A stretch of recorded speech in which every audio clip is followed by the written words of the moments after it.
तो आदाब, नमस्कार, गुड इवनिंग, सत श्री अकाल। एक बार फिर आप तमाम लोगों का स्वागत है क्राइम तक की कहानी के इस एपिसोड में। उम्मीद है पूरी फैमिली अच्छी होगी, अपना ख्याल रख रही होगी। कई बार ये ख्याल आता है कि कितना आसान कैसे हो सकता है किसी इंसान की जान लेना। हालांकि बड़ी अजीब और अटपटी बात कर रहा हूँ, क्योंकि ये नॉर्मल चीज़ है। हर दिन अखबारों में हम लोग पढ़ते हैं, सुनते हैं, फिल्मों में देखते हैं, सीरियल्स में देखते हैं, लोग कत्ल करते हैं। डेटा भी यही कहता है, हिंदुस्तान में हर साल करीब 40,000 लोगों का कत्ल होता है। 40,000 एनसीआरबी का डेटा है। तो मतलब करते हुए कत्ल कुछ अजीब नहीं लगता, क्योंकि तभी वो कत्ल करते हैं। लेकिन चलिए, कई बार दुश्मनी में कत्ल, कई बार लालच में कत्ल, कई बार कुछ और वजहों से कत्ल। लेकिन उन लोगों के दिमाग के बारे में और उनकी सोच के बारे में हम क्या कहें, जिन्हें किसी एक को मारना है, लेकिन उसको मारने से पहले किसी और को भी मारना, और उसको सिर्फ इसलिए मारना है ताकि उस दूसरे को मार सके। मतलब जिससे कोई मतलब नहीं, कोई दुश्मनी नहीं, कोई वजह नहीं, बेवजह उसे इसलिए मारना है ताकि जो अगला कत्ल हो वो आसान हो और उस कत्ल से वो बच सके। आज की कहानी ऐसी एक शख्स की कहानी है। बात 29 अगस्त 2019 की है, ज़्यादा पुरानी भी नहीं है, 29 अगस्त 2019। कहानी देहरादून की, उत्तराखंड की। बहुत सारे क्राइम तक फैमिली मेम्बर कहते हैं उत्तराखंड की कहानियाँ नहीं सुनाता हूँ, तो आज पेश है।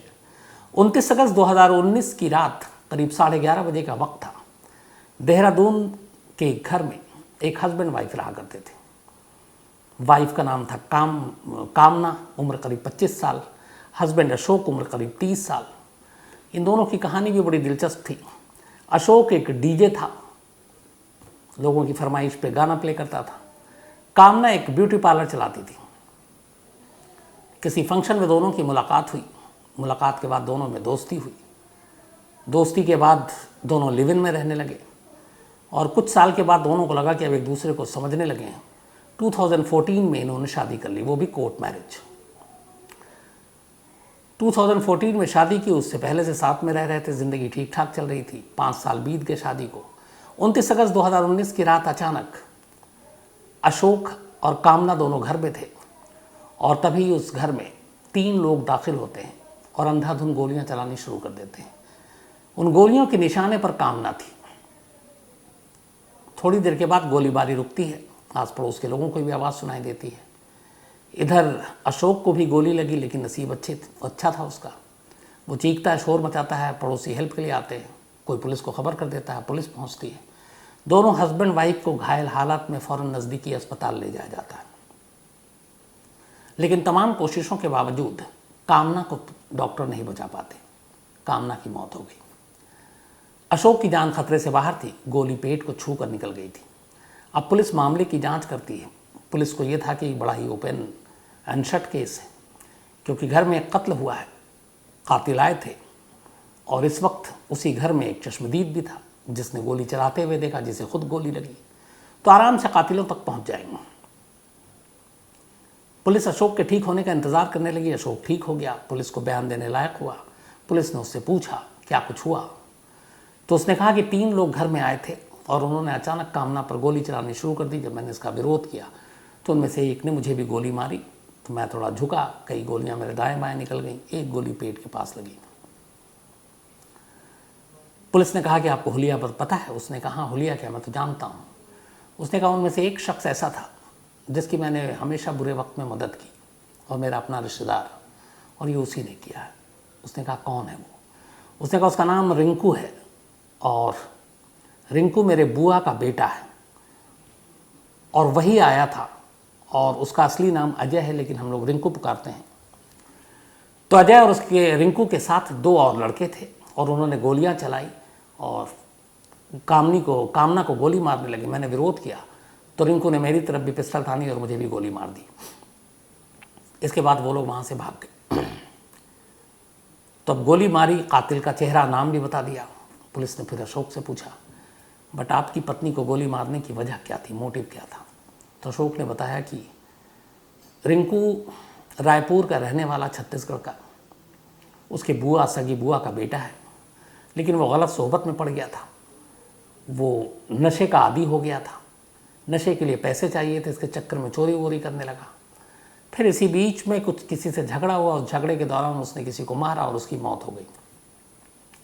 तो एक मर्डर के केस में रिंकू को पुलिस ने पकड़ लिया और उसे जेल भेज दिया। ये बात है 2014 की, सेम उसी साल की जिस साल अशोक और कामना ने शादी की थी।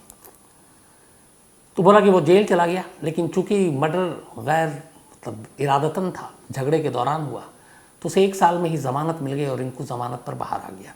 लेकिन अब उसके ऊपर एक कत्ल की का तोहमत लग चुका था एक, और नशे का आदी वैसे ही था, घर वाले उसके परेशान थे। तो जब वो जेल से छूट कर आया तो घर वालों ने उससे दूरी बना ली और उन्होंने कहा तुम्हारे लिए हमारे घर में कोई जगह नहीं है। तो अपने ही बेटे को उन्होंने एक तरह से घर से निकाल दिया। वो दर दर भटकता रहा, इधर उधर रिश्तेदारों के पास गया और आखिर में वो देहरादून मेरे पास आया। चूँकि बुआ का बेटा था तो मैंने उसकी मदद की, अपने घर पे भी रखा काफ़ी दिन तक। और फिर उसके बाद मैंने कहा था कि तुम्हें कहीं नौकरी लगा दूंगा, तो मैंने किसी से कहकर उसे कहा था तुम चले जाओ सीकर, वहाँ नौकरी भी मिल जाएगी। और वो चला गया और उसके बाद फिर वो बहुत कम मिलता था। लेकिन इस दौरान में फिर जब जब वो घर आता था तो मेरी बीवी को ये पसंद नहीं था, कामना को, कि रिंकू घर आए, क्योंकि रिंकू उसकी हिस्ट्री जानती थी कि उसके हाथ से कत्ल हुआ है, ड्रग एडिक्ट है, नशे का आदी है, जेल में रहा है। तो उसे ये बात पसंद नहीं थी। जबकि वो मेरा कज़न था तो मुझे लगता था कि हर एक को मौका मिलना चाहिए सुधरने का, तो वो मैं उस पर ऑब्जेक्शन नहीं करता था। तो कई बार बीवी ने मेरी रिंकू को मुंह पे कह दिया था कि तुम हमारे घर मत आया करो, तुम्हारे ऊपर कत्ल का इल्ज़ाम है, अभी तुम ज़मानत पर हो, सज़ा भी होगी। तो इस बात से वो बड़ा गुस्सा होता था और उसने कहा कि मेरी बीवी कामना के बार बार टोकने की वजह से वो बेहद गुस्से में था और इसी गुस्से का बदला लेने के लिए उसने मेरी बीवी को गोली मारी। और जब मैंने बीच बचाव किया तो उसने फिर मुझे भी गोली मारी और वो भाग गया। अब पुलिस के लिए ये केस बड़ा आसान था। रिंकू का पता मिल गया कातिल के तौर पर। पुलिस की एक टीम फ़ौरन देहरादून से रायपुर पहुंचती है। रायपुर जाकर माँ बाप से पूछती है।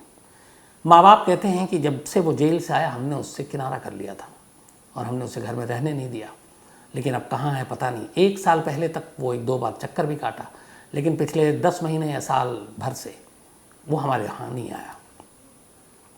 अब पुलिस को ये था कि हर एक माँ बाप अपने बच्चे को बचाने के लिए झूठ बोलते हैं, तो शायद ये बता रहे हैं लेकिन उन्हें पता होगा।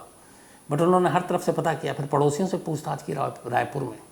पड़ोसियों ने बयान दिया कि लगभग 1 साल से उन्होंने रिंकू को यहाँ आते हुए नहीं देखा है। अब पुलिस के हाथ खाली। किसी तरह अशोक से पुलिस ने रिंकू का नंबर लिया कि चलो उसका लोकेशन ढूंढते हैं। अब रिंकू का एक मोबाइल नंबर मिला, उस नंबर को कॉल पिक किया गया तो पता चला ये मोबाइल स्विच ऑफ है और ये मोबाइल करीब 10 महीने से ही बंद है। अब वहाँ से भी कोई क्लू नहीं, उसका लोकेशन नहीं। पुलिस के हाथ खाली। अब पुलिस क्या करे? वो फिर से अशोक के पास गई और इस बार अशोक के घर पे नहीं बल्कि अशोक के पड़ोसियों से पूछताछ करने लगी। वहाँ के सीसीटीवी फुटेज खंगालने लगी। कुछ सीसीटीवी फुटेज मिले 29 अगस्त 2019 की रात के 11:30 बजे के। उस पर कुछ लोग अशोक के घर पे आते जाते दिखाई दिए, 1, 2, 3 लोग। तो लगा कि अशोक ने सही कहा है, लेकिन वो कौन लोग थे उसकी पहचान नहीं हो पाई। वो सीसीटीवी का जो फुटेज था वो बहुत ही क्लियर नहीं था। तो अब उस सीसीटीवी फुटेज से भी कोई जानकारी नहीं मिली, पड़ोसियों से भी कोई ख़ास जानकारी नहीं मिली। लेकिन फिर पुलिस को कुछ पड़ोसियों ने, जब पुलिस ने कुरेदना शुरू किया तो एक नई जानकारी मिली और वो जानकारी ये थी कि अशोक और कामना दोनों की जब शादी हुई, दोनों यहाँ पे रहते हैं सालों से, तो शुरू में इनके रिलेशन बड़े अच्छे थे। दोनों साथ काम पर जाते थे, घर से निकलते थे, वो उसको ड्रॉप करता था, फिर वो वापस आता था। डीजे के अलावा उसने अपने कंस्ट्रक्शन का कंपनी भी शुरू कर दिया था एक अशोक ने। लेकिन इधर कुछ साल 1.5 साल से पति पत्नी के बीच में शायद रिश्ते उतने अच्छे नहीं थे, लड़ाई झगड़ा भी होता था और अब दोनों अलग अलग जाते थे। पुलिस को ये बात थोड़ी अजीब लगी। फिर पुलिस को ये लगा कि जो अशोक ने कहा रिंकू के आने की वजह से घर में झगड़ा होता था, क्योंकि एक क्रिमिनल को घर में वो नहीं चाहती थी कि आए, तो शायद इस वजह से पति पत्नी में झगड़ा होता होगा। खैर पुलिस ने कहा कि चलो तफ्तीश का एंगल थोड़ा मोड़ते हैं। अब उन्होंने अशोक और कामना इन दोनों के फ़ोन के कॉल डिटेल खंगालने शुरू की। कॉल डिटेल खंगालते खंगालते बहुत सारे नंबर मिले, उन्होंने इंट्रोगेट किया पर कोई ऐसी जानकारी मिली नहीं। फिर ये भी देखा कि हाँ वाकई सच है, जो रिंकू है उसकी मोबाइल से करीब 10 महीने पहले बात हुई थी अशोक की, और 10 महीने से इन दोनों के बीच में कोई संपर्क नहीं था। तो ये सारी चीज़ें होती रहीं। तभी पुलिस ने जब सारे मोबाइल को कई कई बार खंगाला, कुछ उसमें नई चीज़ मिल नहीं रही है, लेकिन बारीकी से शॉर्टलिस्ट करते करते करते आखिरकार पुलिस की नज़र जाकर अशोक के मोबाइल में 2 नंबरों पर पड़ी। और वो इसलिए पड़ी कि उस नंबर के जो कॉल डिटेल थे वो पुलिस को थोड़ा शक करने पर मजबूर कर रहे थे। उन 2 नंबरों को पुलिस ने देखा तो ये देखा कि अशोक इन नंबरों से बहुत बात करता है, या तो अशोक कॉल करता है या वो 2 नंबर वाले कॉल करते हैं। लेकिन हैरत अंगेज तौर पर, और जिस दिन ये कत्ल हुआ उस दिन भी बात हुई, लेकिन उस कत्ल के बाद से अब तक जब पुलिस तफ्तीश कर रही है, हफ्ता 10 दिन निकल गया है, उस नंबर से ना तो अशोक ने किसी को फ़ोन किया, ना उस नंबर पे अशोक के पास फ़ोन आया। तो एक नंबर जिस पे 1-2 साल से लगातार खूब सारी बातें हो रही हैं, जब ये इंसिडेंट होता है, गोलीबारी होती है, अशोक की पत्नी मारी जाती है, अशोक घायल हो जाता है, तब उन नंबरों से कोई फ़ोन नहीं आ रहा है और ना अशोक उन्हें फ़ोन कर रहा है।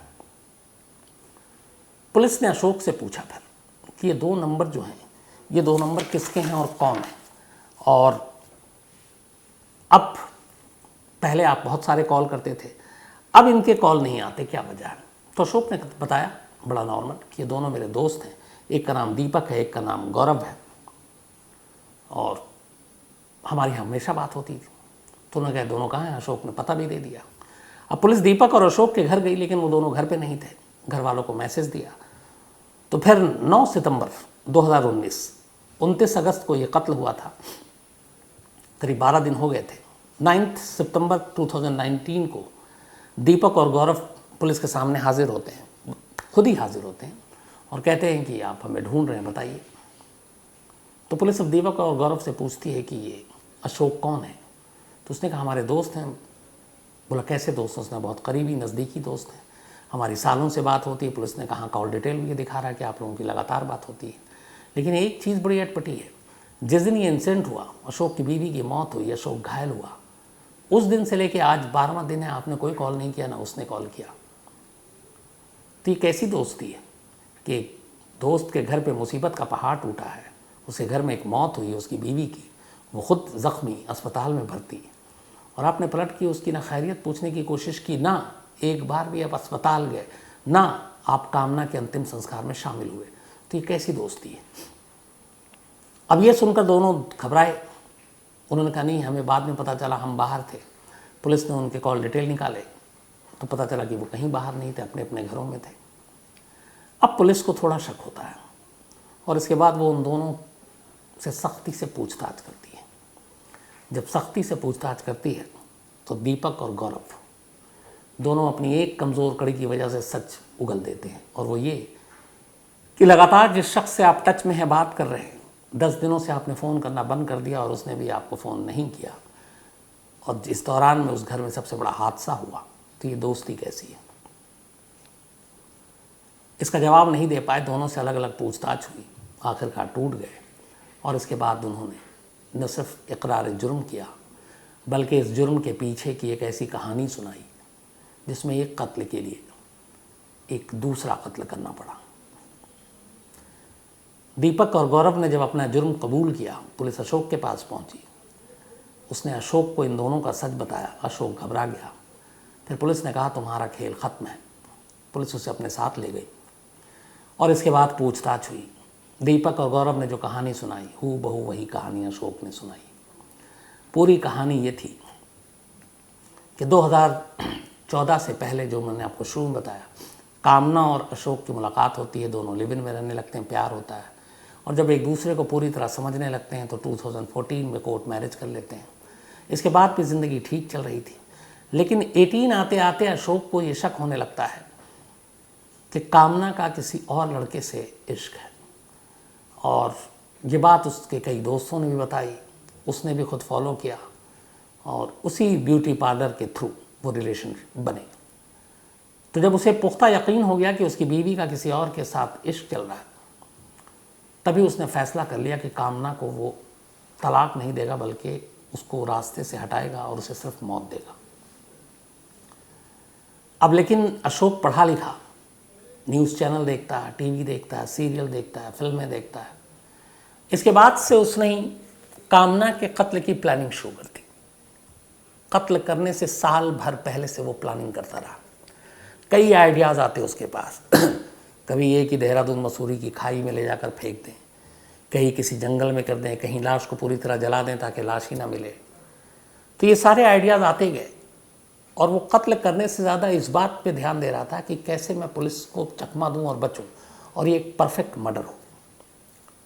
सोचता रहा, वक्त बीतता रहा। इसी दौरान में उसके दिमाग में ये ख्याल आया, किसी सीरियल में शायद कहीं देखा हो, कि अगर एक मुर्दा किसी जिंदा का कत्ल करे तो क्या होगा। पुलिस अगर उस मुर्दे तक पहुंच भी जाए तो मुर्दा तो मुंह खोलता नहीं है, जैसे उसके दोस्त ने मुंह खोल दिया, तो मुर्दा तो बेजुबान है। तो अगर पुलिस को पता भी चल जाए कि ये मुर्दा है और साजिश का एक हिस्सा बनाया गया है, तो मुर्दा उसके लिए सेफ है, क्योंकि मुर्दा बोलता नहीं है। और बस उसी दिन तय कर लिया उसने कि अपनी बीवी के कत्ल का पूरा ताना बाना ऐसा बुनेगा कि अगर पुलिस को सच्चाई पता भी चले तो फिर वो मुर्दे तक जाकर रुक जाए और मुर्दे के आगे फिर कोई सुराग और सबूत ना मिले। अब सवाल ये था कि किसी मुर्दा से कैसे कत्ल करवा सकते हैं। उसने दूसरे पहलू से सोचना शुरू किया। सोचते सोचते उसे अचानक ख्याल आया राजेश उर्फ रिंकू का, अपने बुआ के बेटे का, जो कत्ल के इल्ज़ाम में जेल गया, जेल से बाहर आया, घर वालों ने ठुकरा दिया। और उस दौरान में उसके दिमाग में ये सारी बात थी नहीं, 16-17 में, तब तक कोई दोनों मियाँ बीवी के रिश्ते ठीक थे। बट उसने इस दौरान एक अच्छा काम किया कि रिंकू की मदद की, उसे पैसे दिए, घर में भी रखा और ये सिलसिला चलता रहा। लेकिन इसी दौरान आ गया 2018-19, बल्कि 18, जब उसे एहसास हुआ कि उसकी बीवी का इश्क किसी और से, और तब उसने फैसला किया था कि कामना का कत्ल करेगा। और जब उसके बाद उसने तय कर लिया कि एक मुर्दे के हाथों कत्ल करवाएगा, तो सबसे पहले एक जिंदा को मुर्दा बनाना ज़रूरी था। और उस जिंदा को मुर्दा बनाने के लिए जिस शख्स को उसने चुना वो था रिंकू। रिंकू को उसने देहरादून बुलाया। रिंकू को कहा कि तुम कब तक भटकते रहोगे, तुम्हारी नौकरी की बात की है मैंने राजस्थान सीकर में, वहाँ एक कंपनी है, वहाँ तुम जाकर नौकरी करो। और इत्तेफाक से जब बर्थडे था ये अशोक का, तो बर्थडे के दौरान उसने बुलाया और बोला कि उसी दिन सीकर चलेंगे। खूब शराब वराब पी, रिंकू को खूब ज़्यादा पिलाई और ये अपने 2 दोस्तों को साथ लेकर फिर गाड़ी में सीकर के लिए रवाना हो जाता है देहरादून से। रास्ते में भी ये लोग शराब पीते हैं। राजस्थान के सीकर पहुंचते हैं, शाम हो गई, सुनसान जगह एक देखते हैं। तब तक रिंकू लगभग पूरी तरह नशे में डूब चुका था। मौका देखते ही तीनों मिलकर उसका गला घोंट देते हैं। गला घोंटने के बाद गाड़ी में उसके सारे कपड़े, उसके सारे पेपर, जिससे उसकी शिनाख्त हो, वो हर चीज़ उससे छीन लेते हैं और ले जाकर वहीं जंगल के किनारे उसकी लाश को फेंक देते हैं। अब सीकर में लाश फेंकी, उसके बाद देहरादून लौट आए। इत्तेफाक से अगले दिन नवंबर में ही, ये बात नवंबर की है, मतलब कामना के कत्ल से 10 महीने पहले ये पहला कत्ल हुआ था। तो अब कत्ल हो गया। कत्ल करने के बाद लाश फेंक दी रिंकू की और उसके बाद ये लोग देहरादून लौट आए। 2 दिन के बाद कोई राहगीर खबर करता है पुलिस को सीकर में कि जंगल में बदबू आ रही है, कुछ लाश है, कुछ जानवरों ने भी खा लिया। पुलिस की टीम मौके पर पहुंचती है। लाश की हालत बहुत बुरी थी। पुलिस उठाकर ले जाती है, तफ्तीश करती है, लेकिन तफ्तीश के नाम पे बस तफ्तीश ही करती है और इंतज़ार करती है। उसे पता था ये मर्डर का केस है, लेकिन जिस तरीके से जांच होनी चाहिए करती नहीं है और फिर इस केस को लगभग एक तरह से क्लोज कर देती है लावारिस लाश की शक्ल में। अगर पुलिस उस वक्त उस केस की सही ढंग से तफ्तीश करती और ये पता कर लेती कि ये मरने वाला कौन है, और अगर किसी सुराग और सबूत लोगों से पूछताछ कर वो असली कातिल तक पहुंच जाती, तो शायद कामना का कत्ल ना होता। लेकिन सीकर पुलिस ने ऐसी कोई मेहनत मशक्क़त नहीं की। एक लावारिस लाश को समझकर उसका अंतिम संस्कार कर दिया, कुछ तस्वीरें रख ली और केस क्लोज कर दिया। ये लोग वहाँ से लौट आए। 10 महीने के बाद अब उन्हें लगा कि रिंकू का कोई सुराग नहीं है, कहीं उसकी लाश नहीं मिली है, अब वो मर चुका है। तो एक मुर्दा के ऊपर अगर एक कत्ल का इल्ज़ाम धर दिया जाए तो फिर कोई भी उसे नहीं पकड़ सकता। और अशोक की गलतफहमी ये थी कि वो इसे एक परफेक्ट मर्डर मान गया था क्योंकि उसने एक मुर्दे से कत्ल करवाना था अपनी बीवी का। लेकिन कहीं ना कहीं कई सबूत रह जाते हैं, कई सुराग छूट जाते हैं और वहीं से पुलिस अपना काम कर जाती है।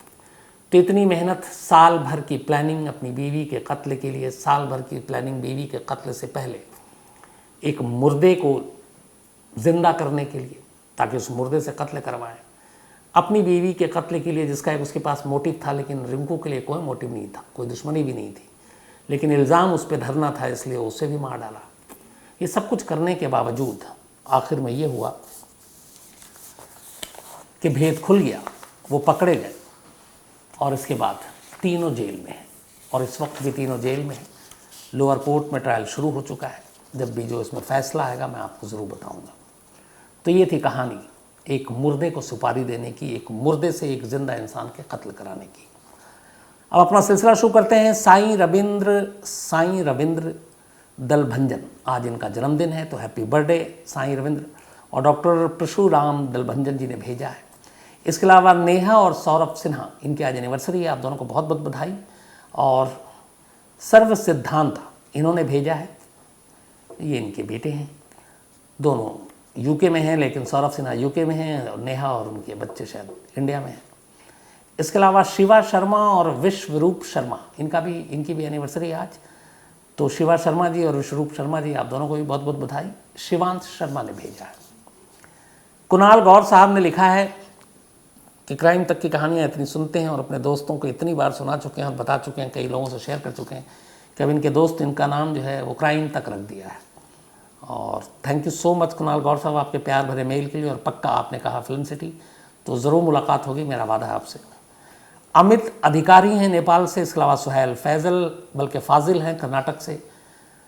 तमनवीर सिंह हैं, thank you so much mail के लिए। देवाशीष उपाध्याय हैं, इन्होंने लिखा कि दिल्ली में इतना दंगे वंगे और आप इसमें चुप है।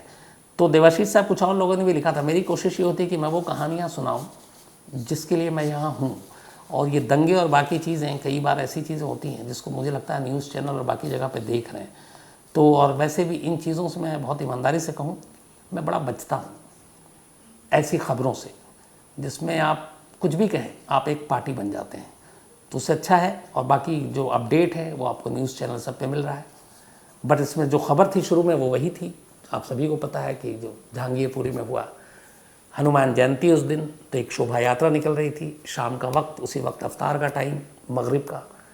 और उस शोभा यात्रा के दौरान एक मस्जिद पड़ी, जहाँ पे एक तरफ शोभा यात्रा में लाउड स्पीकर, इधर मस्जिद में इफ्तार का टाइम। उसमें कुछ ऐसे हमेशा लोग होते हैं जो कॉम्युनल हार्मोनी को ख़राब करने की कोशिश करते हैं, माहौल को। तो ऐसे लोग सामने आए, कुछ ने पत्थरबाजी की, एक दूसरे को मारा पीटा, और फिर आपको पता है ऐसी चीज़ें होती तो उसके बाद फिर र्यूमर और बाकी चीज़ें बहुत तेज़ी से फैलती हैं। मेरा अपना यकीन और मानना यह है कि कभी भी शरीफ लोग ऐसी चीज़ों में इन्वॉल्व नहीं होते, चाहे वो किसी भी धर्म के हों, किसी भी ज़ात के हों। कुछ लोग जो होते हैं बीच में, जिनका मकसद ही यही होता है कि बस डिस्टर्ब करना, शांति और सुकून को भंग करना, और कैसे भी हो अच्छे से नहीं रहने देना। तो हर दंगे की कहानी यही होती है, और इसीलिए मुझे लगता है कि मेरा इसमें बोलने का ज़्यादा कुछ मतलब नहीं है। फिर क्या होगा कि इसमें भी बहुत सारे मतलब और मायने निकाल लिए जाते हैं। तो उससे अच्छा है कि जो मेरा मेन काम है कहानियाँ सुनाना आपको, वो सुनाओ। और इन चीज़ों से बड़ा आदमी डिस्टर्ब भी होता है। तो ऐसी चीज़ों की सच्चाई और बाकी जानने के लिए न्यूज़ चैनल है, न्यूज़पेपर है, आप ज़रूर उसमें देखिए, सुनिए। बल्कि मेरी कोशिश तो यही होती है कि मैं वारदात में भी ऐसी चीज़ें ना दिखाऊं, कम दिखाऊं। इसके अलावा प्रदीप यादव हैं, प्रीति झा हैं पीयू, और ये इन्होंने कहा कि कोई पुणे की स्टोरी सुनाइए। अभिषेक हैं, पूनम जैन जी हैं, इसके अलावा लेखराज चौधरी हैं, फराज अहमद हैं, अंतरिक्ष गुप्ता हैं, ज्ञानेश पांडे हैं, राजेश मौर्य हैं, अरुण रैना हैं और रोशन शर्मा हैं। थैंक यू सो मच आप तमाम लोगों के मेल के लिखने के लिए। आपकी कहानियों के नंबर भी बारी बारी से ज़रूर आएंगे। तो आज कहानी में इतना ही। अब आपसे मुलाकात होगी कल रात 9 बजे किसी नई कहानी के साथ। तब तक अपना ख्याल रखिएगा। Thank you very much.